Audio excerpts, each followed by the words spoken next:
Esta presentación la va a dar Nelson Ruiz. Obtuvo su título de grado en Química en la Universidad Nacional de Colombia. Posteriormente emigró a Estados Unidos para completar sus estudios con orientación a la nutrición animal, obteniendo la maestría y posteriormente el doctorado en la Universidad de Florida. Fue gerente de nutrición para el Servicio Internacional de Cargill, gerente de servicio de nutrición y aseguramiento de la calidad división Contilatin de Continental Grain Company.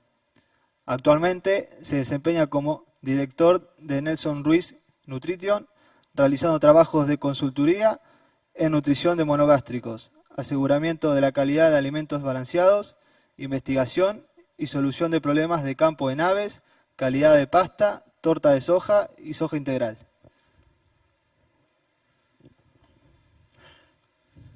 Buenas tardes, muchísimas gracias.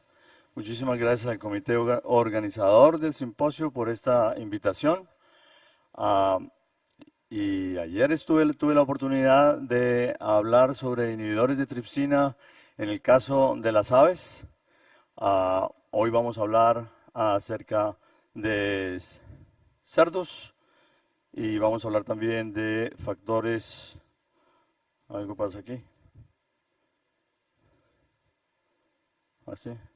Estoy poniéndolo al revés. Ok, pero primero vamos a hablar de factores antinutricionales de la soja en general. Vamos a hablar de los factores termolábiles, inhibidores de tripsina y sus efectos en cerdo. También vamos a hablar de los factores antinutricionales, también termolábiles, las lectinas y los efectos en aves y en cerdos. Y voy a hacer algunas recomendaciones sobre parámetros prácticos para los productos, de soja. Está lo suficientemente documentado que las leguminosas como la soja contienen varios factores antinutricionales. Y Liner, en su revisión del año 2000, en el libro Soy, sobre la aplicación de la soya en nutrición animal, dividió estos factores en factores termolábiles y factores termoresistentes. Básicamente, ¿qué pasa aquí, señor? Ok.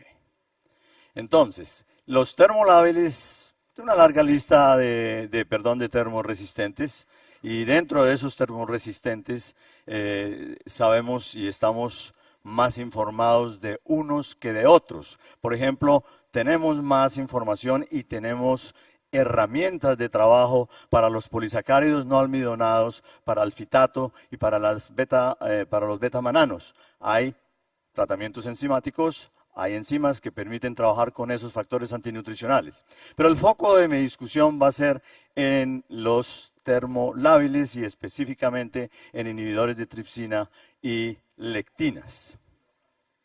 Se reconocen, un punto muy importante antes de hablar acá, es el hecho de que en 2017 cumplimos 100 años del trabajo histórico de Osborne y Mendel, que fueron los que nos indicaron que era necesario hacer tratamiento térmico y en consecuencia se descubrió que habían factores termolábiles. Obviamente que tomó una buena cantidad de décadas antes de llegar a cristalizar los inhibidores de tripsina y cristalizar las lectinas para demostrar que evidentemente podíamos controlar esos factores en la calidad de la soja.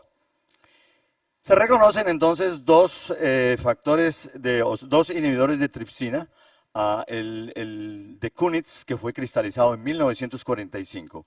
O sea, del trabajo de Osborne y Mendel en 1917 hasta 1945 hubo una respuesta concreta analítica en un laboratorio, que fue el laboratorio de Kunitz. El inhibidor de tripsina y quimotripsina Bowman-Burke fue parcialmente cristalizado en 1944 y finalmente por Burke en 1961. En 1944 por Bowman y en 1961 por Burke, por eso se llama el inhibidor Bowman-Burke. Las proteasas, que son las que son afectadas por estos inhibidores como la tripsina, la quimotripsina y la elastasa, se conocen también como proteasas serínicas. ¿Para qué? ¿Para qué están los inhibidores y los factores antinutricionales? Básicamente para proteger a las plantas y proteger a la soja de los insectos. Pero desafortunadamente, pues también afectan a los tractos digestivos en el caso de las aves, y en el caso de los cerdos. Tenemos esa situación y si nosotros consumimos soja cruda, también vamos a tener problemas absolutamente al respecto. El inhibidor de Kunitz es un polipéptido de 181 aminoácidos. Tiene dos enlaces bisulfito. Hay dos enlaces bisulfito.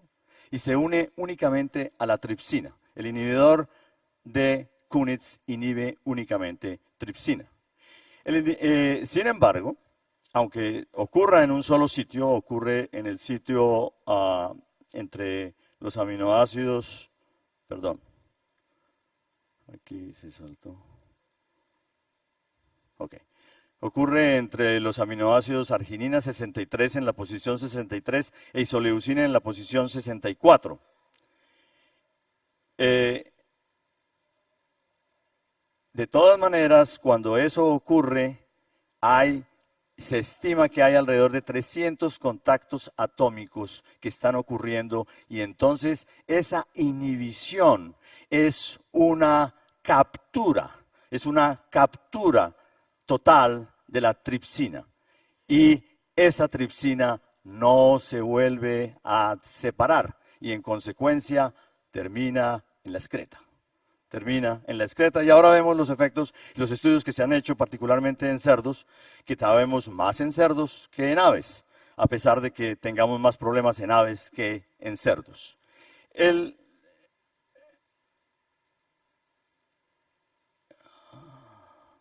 Ok, aquí está Bowman-Birk. Bowman-Birk es una molécula mucho más pequeña, es una molécula de 71 aminoácidos, pero tiene 7 enlaces bisulfito.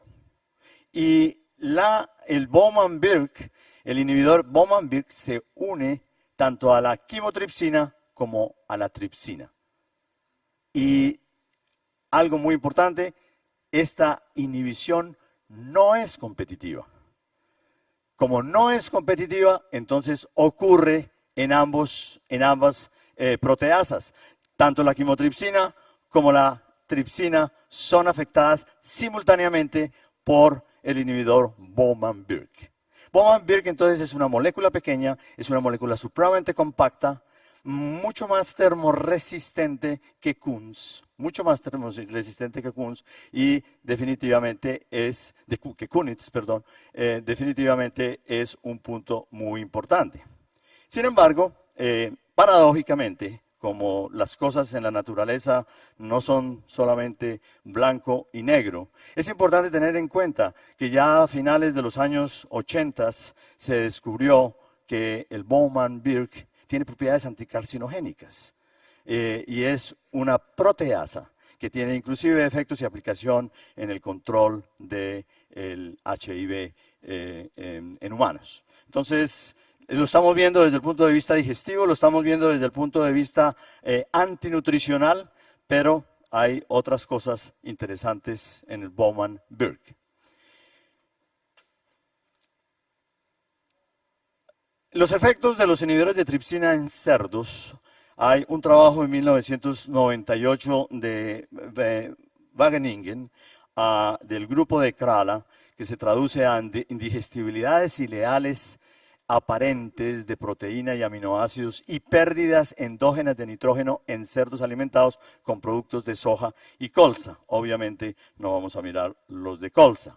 ¿Qué fue lo que ellos hicieron exactamente? Lo que ellos hicieron fue buscar la manera de generar 3 dietas con valores distintos de inhibidores de tripsina trabajando con un concentrado de soja. Su dieta era a base de maíz, almidón de maíz y un concentrado de soja que tenía muy poquitos inhibidores de tripsina. Estos son valores en la dieta. Valores en la dieta. De la manera que este valor de 3.53, dependiendo del nivel que tengamos de inclusión, y lo asimiláramos, lo convirtiéramos en contenido de inhibidores en la soja, estaríamos hablando del orden por ahí de alrededor del 20 miligramos por gramo de soja o algo así, cercano a una soja cruda. O sea, esto es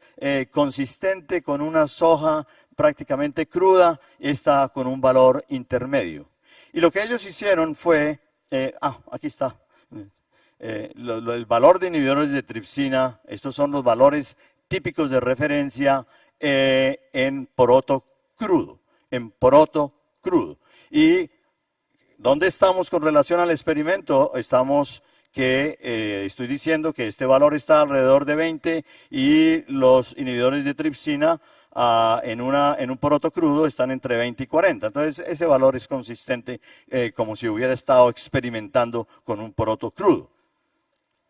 Lo que hicieron estos investigadores en su proceso de análisis, la digestibilidad, determinaron la digestibilidad ileal de la materia seca y lo hicieron con cerdos de 6 semanas y determinaron y encontraron que a medida que aumenta el nivel de inhibidores de tripsina, vamos a tener un efecto en la materia seca, disminución de la digestibilidad de la materia seca, disminución de la digestibilidad de la proteína, disminución significativa estadísticamente y disminución de los aminoácidos.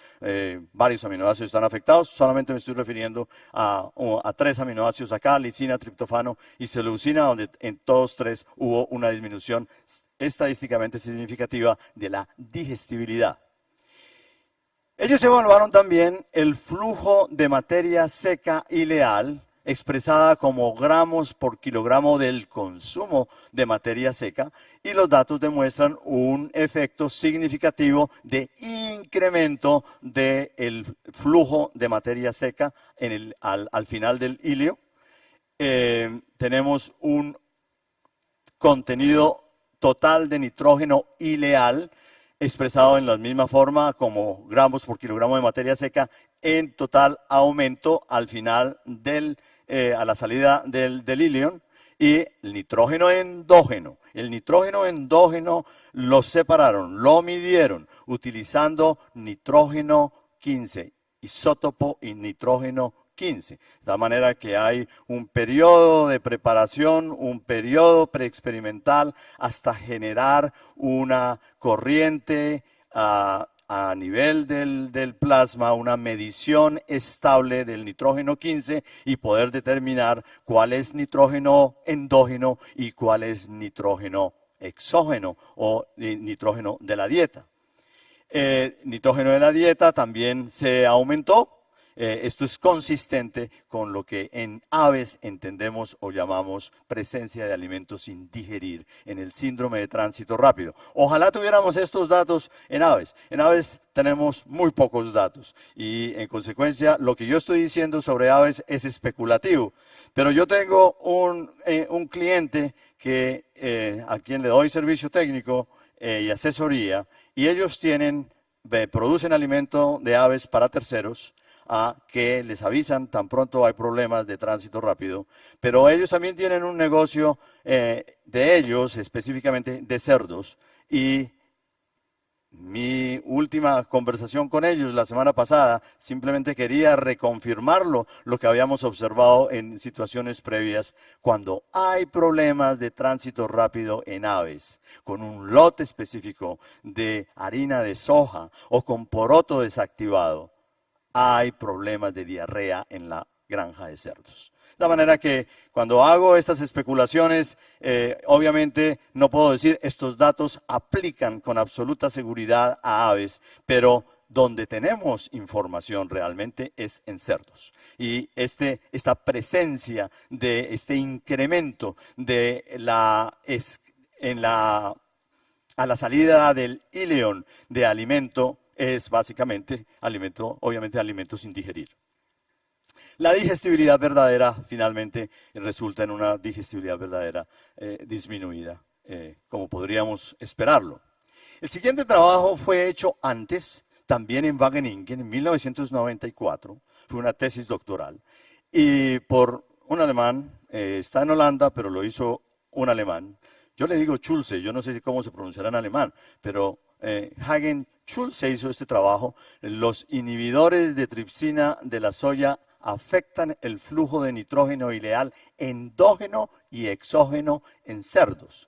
Y aunque ya lo he dicho y lo he mostrado con los datos de Grala, la parte interesante del trabajo de Schulze fue que ellos trabajaron con, en este caso, utilizaron 12 cerdos, parecido que lo que hicieron Grala, con 12 cerdos machos castrados con peso corporal promedio de 13 kilos.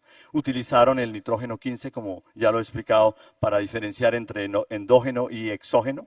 Pero lo interesante de este trabajo es que ellos utilizaron, suplementaron una dieta semipurificada con inhibidores cristalinos.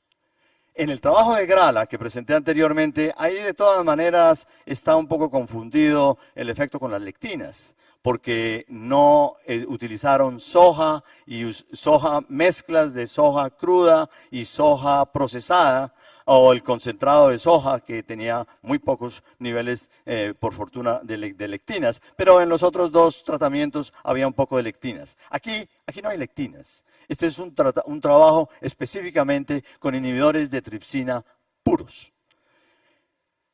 Y lo que ellos hicieron fue suministrar los valores que ellos suministraron. El experimento fue de 10 días. 10 días una vez que ha ocurrido la adaptación con nitrógeno 15. Y utilizaron valores analizados en las dietas de 0.21 miligramos por gramo de dieta, 2.4 miligramos y 5.77 miligramos por gramo de dieta. De nuevo, este es 5.77, nos pone, dependiendo del nivel de inclusión, 15% o 20%, nos va a poner en el orden de los 25 o a los 35 miligramos por gramo en la soja, si estuviera haciendo una soja experimentalmente. Entonces, estamos hablando de los efectos que hay intermedios entre niveles muy bajos, un nivel intermedio y un nivel muy alto. Como referencia, para utilizar como referencia en el caso de las aves, donde hemos determinado con muchísimo más exactitud, un alimento que tenga 0.60 miligramos por gramo miligramos de inhibidores por gramo, ya está empezando a causar problemas de tránsito rápido en aves. Me excusan de que yo estoy hablando todo el tiempo en miligramos por gramo porque no he dicho que tenemos una diferencia importante en las metodologías y no son metodologías que podamos trasladar una hacia la otra. Los factores de conversión no necesariamente funcionan también. Aquí en Argentina entiendo que el INTA, el doctor Bernardo Iglesias, que está aquí en la reunión, trabajan con unidades inhibidoras de tripsina. Y ese referencial, de acuerdo con lo que yo he hablado con él, aquí en Argentina estamos hablando de una harina de soja, 46% de proteína, con un contenido de inhibidores del orden de 5 o menos de 5, por debajo de 5 unidades inhibidores de tripsina. En mi escala en miligramos por gramo estamos hablando del orden de 2 miligramos y por debajo de 2 miligramos, como una referencia de una soya bien procesada, expresada en términos de inhibidores de tripsina. Entonces, con los datos que ellos tenían, básicamente su equivalente, dietas equivalentes de 16% de proteína, 16% de proteína con una materia seca del orden del 90%. Y los niveles de inhibidores de tripsina que estudiaron, como ya lo dije, 0.21, 2.49 y 5.77, valores analizados en la dieta.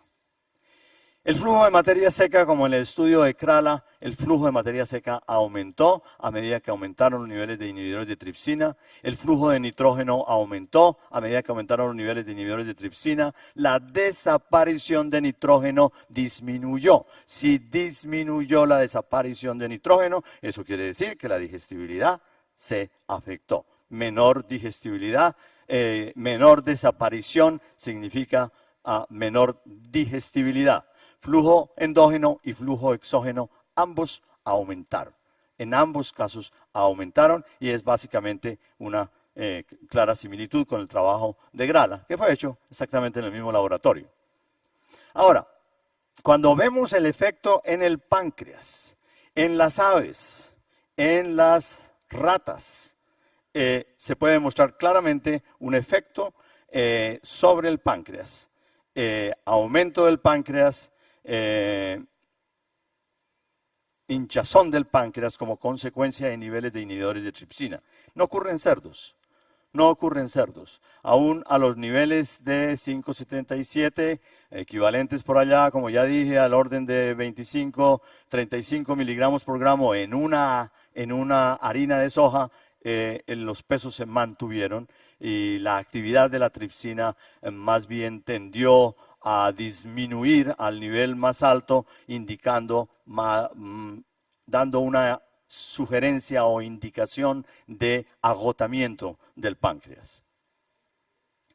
Entonces, en el trabajo de Schulze tenemos algo muy interesante. Ellos entonces desarrollaron una ecuación de regresión contra el nivel de inhibidores de tripsina dietética y la cantidad extra de nitrógeno ileal. Y ahora vamos a ver un ejercicio para discutir cómo se aplica esta ecuación. Los datos de Schulze indican entonces que el nitrógeno ileal digestible o la digestibilidad del nitrógeno ileal aparente y verdadero disminuye significativamente con los inhibidores de tripsina. Vamos a pasar a lectinas.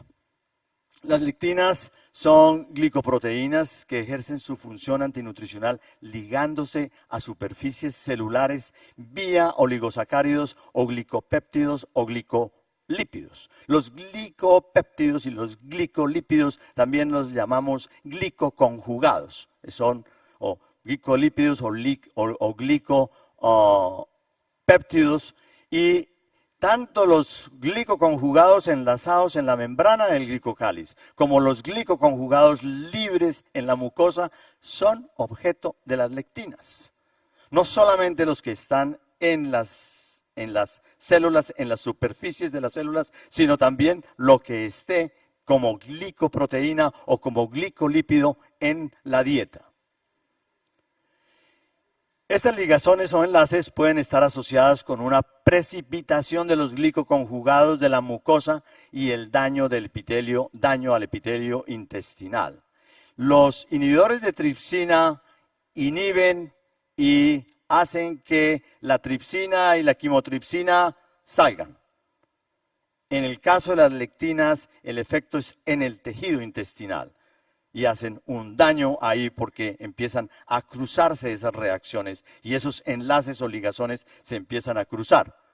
El enlace de las lectinas con la mucosa intestinal acelera la síntesis proteica y fácilmente el peso de la pared intestinal puede llegar a duplicarse en un caso de toxicidad con lectinas.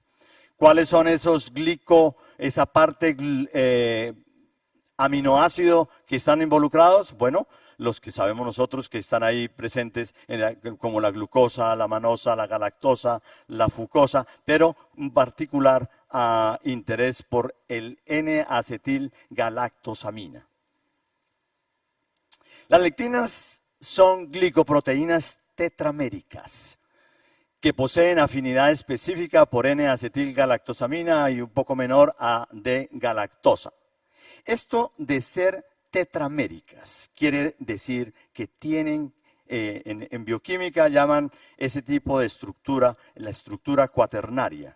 Para ser efectivas las lectinas tienen que estar en su forma cuaternaria. Y la forma cuaternaria de una proteína como las lectinas son que existen varias unidades que no están ligadas covalentemente.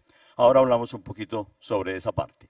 Las lectinas fueron originalmente denominadas hemaglutininas. En el caso de la soya, en el caso de la soya la llamaron soyina. Hoy se llaman simplemente lectinas de la soya. Y como son tetraméricas, o sea, hay 4 subunidades que están siempre juntas. La hemoglobina también es tetramérica y funcionan, esas 4 unidades siempre están juntas. No están unidas covalentemente, está aquí en esta representación. O sea, son 4 unidades que no están ligadas covalentemente, pero funcionan siempre como una. Entonces decir lectina o decir lectinas es como ambiguo, es como ambas expresiones son posibles. Yo hablo de las lectinas de la soya o la lectina de la soya, dada estas condiciones específicas. La glicoproteína es tetramérica con 120.000 Daltons, contiene 7% de carbohidratos y ya hablamos sobre la afinidad, muy estable a un amplio intervalo de pH y en consecuencia está en su situación favorable en el intestino. Afecta entonces las microvellosidades, las microvellosidades tanto en aves como en cerdos y en consecuencia producen perturbación ahí exactamente en el glicocálix. Aquí estamos encima de las microvellosidades, aquí está el glicocálix, aquí están todos esos glicoproteínas, esos extremos de las glicoproteínas están ahí, pero aquí también está la mucosa intestinal. Aquí también está la mucosa intestinal y aquí es donde actúan y funcionan las lectinas.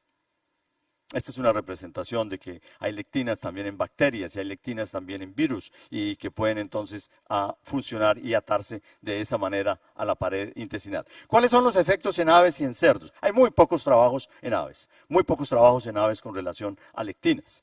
A pesar de que se empezó a trabajar en lectinas desde 1953, el trabajo de Liner que lo descubrió y desarrolló experimentos para demostrar sus efectos tóxicos. En 1999 el grupo de Parsons en la Universidad de Illinois trabajaron con una línea genética libre de lectinas.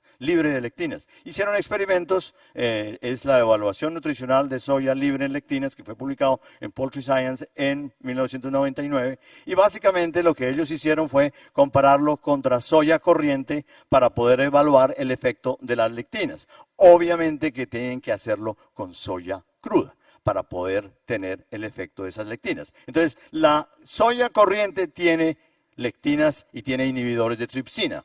La soya libre de lectinas tiene solamente inhibidores de tripsina. Entonces, estas diferencias que parecen aquí pequeñas, obviamente son pequeñas porque son ensayos con productos crudos, pero muestran una diferencia de alrededor del 14% que podría atribuirse estrictamente al efecto de las lectinas en esas condiciones. En alguna época se pensaba que las lectinas tenían un 50% de contribución a la actividad antinutricional. Estos datos sugieren que no.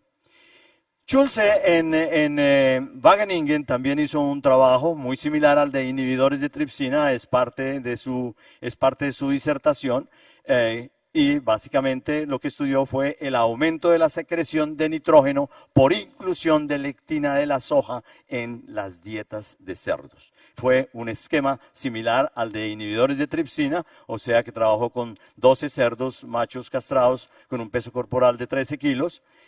Utilizaron el nitrógeno 15 para diferenciar entre endógeno y exógeno y utilizaron, como en el caso de inhibidores de tripsina, una dieta que fueron alimentados 500 gramos al día de una dieta semipurificada a base de almidón de maíz y concentrado de soja.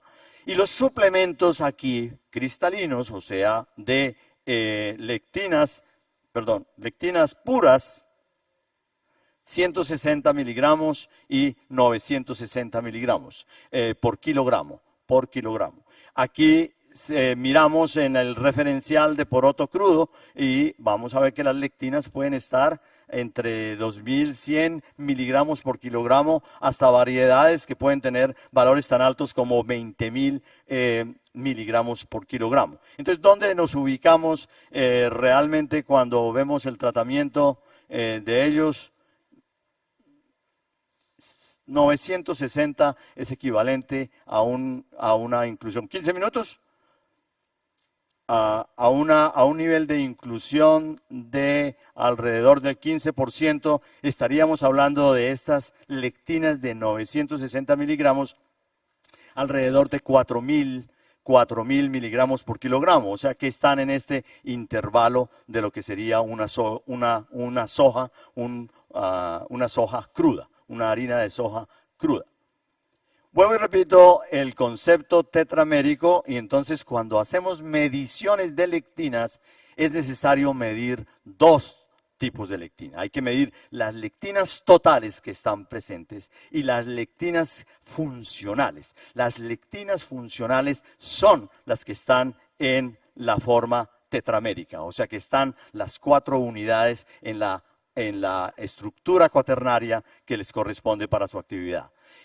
Como nos queda muy poco tiempo, vamos a ir un poco más rápido. Aquí lo que sucede, básicamente, estos investigadores midieron, obviamente, el control, que no encontraron lectinas en el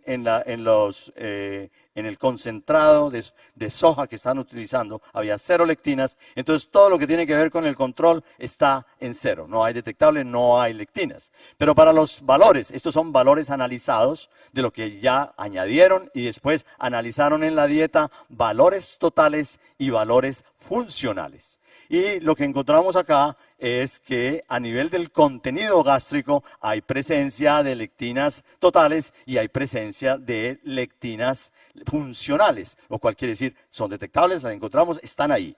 Pero cuando llegamos al ileo, en el contenido ileal no se detectan las lectinas funcionales. Se detectan lectinas totales, pero no se detectan lectinas funcionales. ¿Por qué? ¿Se han desaparecido? No, no se han desaparecido. Están ejerciendo su función. Están atadas a los tejidos intestinales y en consecuencia no se detectan a nivel del contenido ileal. ¿Qué midieron ellos? Midieron el flujo de materia seca y ocurre similar como ocurre en el caso de los inhibidores. Hay un aumento del flujo de materia seca, hay un aumento del nitrógeno total y un aumento del nitrógeno endógeno. Entonces ellos hicieron a nivel 0, aquí no es una función lineal, pero entre el valor de 160 añadido y 960 añadido en la dieta, pudieron establecer simplemente una relación lineal y eso equivale a 1.18 por el valor de lectinas en la dieta. Esto es importante para la utilización de estos datos. Los cerdos con efectos, en los efectos ascendentes de inhibidores de tripsina resultan en un aumento significativo del flujo diario de materia seca y de nitrógeno del ileón. La mayoría de las pérdidas de nitrógeno por lectinas son un efecto sobre el nitrógeno de mantenimiento, son pérdidas endógenas.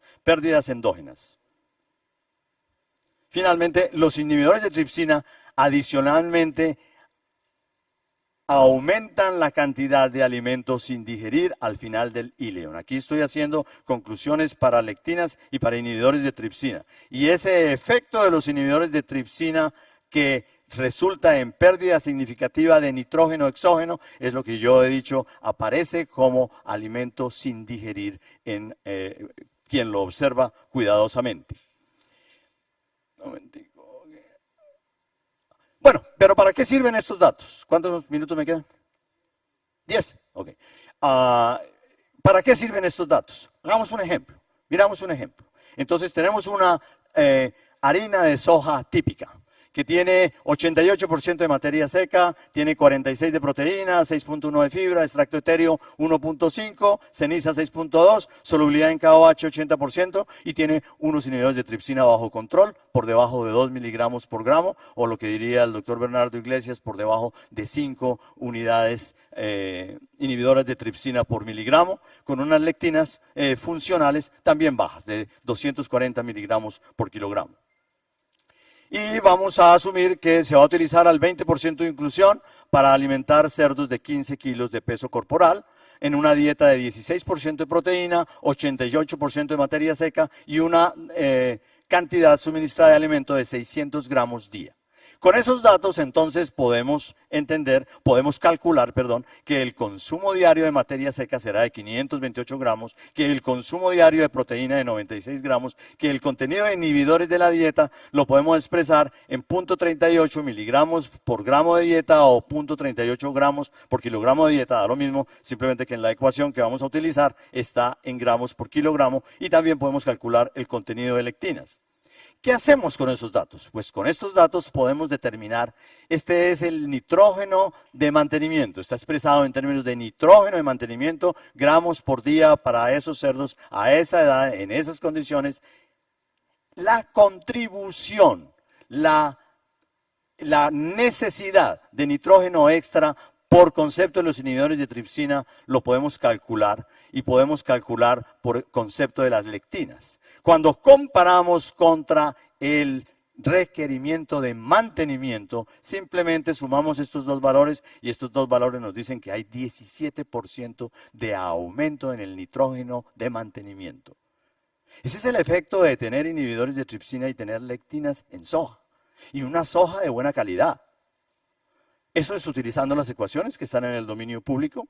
¿Y para qué más nos sirven estos datos? Pues estos datos también nos sirven para, ya dije que estos son valores óptimos, pero ¿qué sucede cuando tenemos sojas que están variando, que están en el mercado? Yo las encuentro todo el tiempo, que no tienen 1,90 miligramos por gramo, tienen 2.5, tienen 3, tienen 3.5, que en unidades inhibidores de tripsina seguramente estamos hablando de 6, 7, 10 unidades inhibidores de tripsina. ¿Cuál es el efecto que tiene sobre sus cerdos? ¿Podemos estimarlo? Sí, claro que lo podemos estimar. Y podemos ver que resulta en un aumento del nitrógeno de mantenimiento al primero, que lo hicimos el cálculo, 14.7 de contribución de inhibidores de tripsina, pero a medida que aumentamos, ya cuando llegamos a 3.5 se puede encontrar perfectamente en cualquier mercado. Ya tenemos una pérdida de nitrógeno de mantenimiento del 28% con relación al mantenimiento. Entonces, esta es una oportunidad para medir. Ya quisiéramos tener estos datos en aves y poder hacer especulaciones o cálculos estimados de cuánto se va a perder por concepto de la calidad variable de la soja. ¿Cuántos minutos? 5. Oh, rápido. Aquí van mis recomendaciones para harina de soja. Mis recomendaciones están en rojo, los valores típicos están en negro. En el mercado internacional encontramos entre 2 y 4 miligramos por gramo en harinas de soja. El poroto desactivado puede estar entre 2.5 y 12, estoy hablando de miligramos por gramo. Pero mi recomendación es estar, en el caso de inhibidores de tripsina en la harina, entre 1.65 y 2.35. ¿Y por qué tenemos aquí un valor mínimo en lugar de tener un valor nada o por debajo de 1? Porque tenemos que, en harina de soja, tenemos que preocuparnos por la solubilidad. Tenemos que estar en un intervalo de solubilidad, y todos estos valores coinciden uno con el otro para una actividad de ureasa, para los que miden actividad de ureasa entre 0 y 0.50. Sin embargo, ayer expliqué en la presentación de aves por qué No necesitamos preocuparnos por la actividad de ureasa en el caso del poroto desactivado. O sea, no hago ninguna recomendación porque no hay una correlación realmente entre inhibidores de tripsina y actividad de ureasa en poroto desactivado. Porque el poroto desactivado y la harina de soja, damas y caballeros, son dos ingredientes distintos. Y no necesariamente lo que aplica a harina de soja lo podemos extender y aplicar a poroto desactivado. Y ese es el caso de la actividad de ureasa y ese es el caso de la solubilidad en KOH. La solubilidad en KOH es fundamental en la evaluación de la calidad de la harina de soja. No es relevante en en poroto desactivado, porque no encontramos correlación entre los aminoácidos digestibles, lisina digestible específicamente, arginina digestible específicamente, contra el valor de KOH. Entonces, ¿para qué hacemos KOH? Tenemos que preocuparnos de lo que realmente tenemos que preocuparnos, es de la medición de inhibidores de tripsina. Las malas noticias con relación a lectinas es que los análisis son muy costosos y son difíciles de hacer. Las buenas noticias es que en general, cuando se mantiene un control sobre inhibidores de tripsina, las lectinas se pueden dar por descontadas y no es la preocupación. Entonces el factor a controlar son inhibidores de tripsina en los productos de soja. Muchas gracias.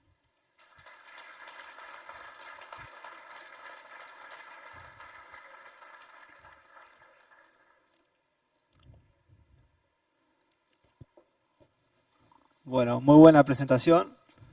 Gracias. No sé si hay preguntas. Acá alguna. Una consulta. En Argentina hay fábricas. ¿No se escucha? En Argentina hay fábricas de expeller o desactivan soja de diferentes maneras. En la que sacan una parte del aceite. Sí, una parte. Algunas de forma industrial y otras no tanto, un poco sin mucha producción industrial. ¿Usted recomienda en esa soja, no en esa soja, o sea, en la ración donde se utilice esa materia prima, usar proteasas en la ración terminada? ¿Para utilizar enzimas ahí? Sí. Hay discusiones al respecto, hay trabajos que han realizado las compañías que producen proteasas. Hay resultados distintos, diferentes. Realmente no hay una respuesta clara porque los inhibidores son inhibidores de proteasas. Entonces tienden a inhibir esas proteasas.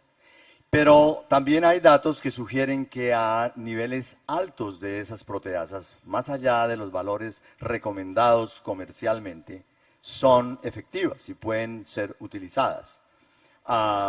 Entonces, yo pienso que esa es una oportunidad, ensayo-error, de ver si hay alguna proteasa que pueda hacer ese trabajo y si esa dosis es una dosis válida económicamente, puede ser una dosis muy costosa. Entonces hay otras alternativas como formular para un máximo de inhibidores. Yo puedo formular con valores de mi matriz para inhibidores, determinando y trabajando, por ejemplo, con el INTA para hacer determinaciones o estandarizando la técnica, porque el INTA le va a ayudar a estandarizarla en su laboratorio si la desea estandarizar. Gracias. Mucho gusto. Nelson, muchas gracias por la presentación. Mi pregunta viene relacionada al último comentario que hizo. Que nosotros en el laboratorio estamos midiendo, no en todas las muestras de soja, pero estamos midiendo en el laboratorio Biofarma, y quisiera que se explaye un poquito más sobre los límites para lechones de entre 6 kilos y 20 kilos y para los cerdos de engorde, con los valores máximos de formulación. Valores máximos de formulación de inhibidores. Yo he dicho que, de nuevo, hablando en términos de miligramos por gramo, estaríamos en condiciones aceptables sobre la base de 2 miligramos por gramo, pero depende del nivel de inclusión. Como los cerditos son muy susceptibles, entonces hay que ser, y va en contraposición porque la soja es económica, pero está envenenada, digámoslo así. Y en consecuencia no podemos irnos muy lejos en contenidos. Entonces, ese factor, yo no voy a modificar esa recomendación de 2 miligramos por gramo. Realmente podríamos llegar a 0. Y existe la tecnología o bases tecnológicas para producir harina de soja o poroto desactivado con 0 inhibidores de tripsina. Lo único es que no hemos encontrado quien se interese en la industria por hacerlo, por desarrollarlo realmente. Entonces la recomendación es 2 miligramos, por debajo de 2 miligramos por gramo, tanto mejor entre sea más bajo. Sin embargo, en harina de soja yo tengo que cuidarme porque puedo quemar la soja. Puedo tener una harina de soja que viene de un proveedor industrial que viene con KOH 75%, que viene con KOH 70%. Los inhibidores ahí van a estar una maravilla, van a estar en 1 miligramo por gramo, pero ya no me sirve porque ya tengo comprometida la digestibilidad de la lisina y la digestibilidad de la arginina. Entonces no me va a operar, no me va a funcionar. Tengo que trabajar en harina con un límite probablemente de 1,65 o 1,60, mientras que en poroto desactivado el límite es 0. El límite es 0. Yo le quería hacer una consulta, en realidad son dos. Una, si podemos encontrar factores antinutricionales en aceite de soja, y luego si en alguna zona acá en Argentina se utiliza la arveja o el guisante, podemos encontrar... Perdón, ¿me repite la primera pregunta?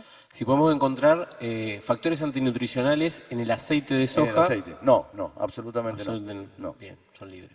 Y ¿La si segunda? los guisantes o arvejas que se utilizan para alimentación animal, podemos tener valores antinutricionales presentes en forma significativa, digamos. No entendí la segunda pregunta. Como insumo, o sea, saliendo de la soja como componente de la dieta que tiene factores antinutricionales, o Sí. que tenemos que encontrar lo que se basó su charla, Ajá. si hay otra materia prima Que pueda producir un cuadro Claro, parecido. o sea, sí. como el caso de los Sí. guisantes o arvejas. Me encanta que lo traiga a colación. Evidentemente, lo que pasa es que mi actividad es más en aves que otra cosa, y claramente el efecto de las grasas o aceites rancios producen un cuadro similar en tránsito rápido.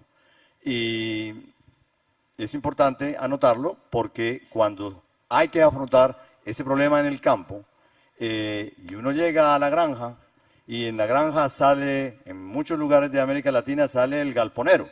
Y el galponero no te va a hablar de nitrógeno o endógeno. Él te va a decir, mire esa porquería de excretas que tenemos aquí, ¿sí?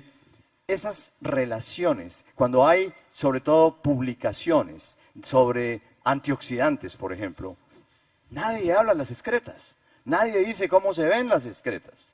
Yo le he preguntado a los investigadores y ni siquiera las han mirado.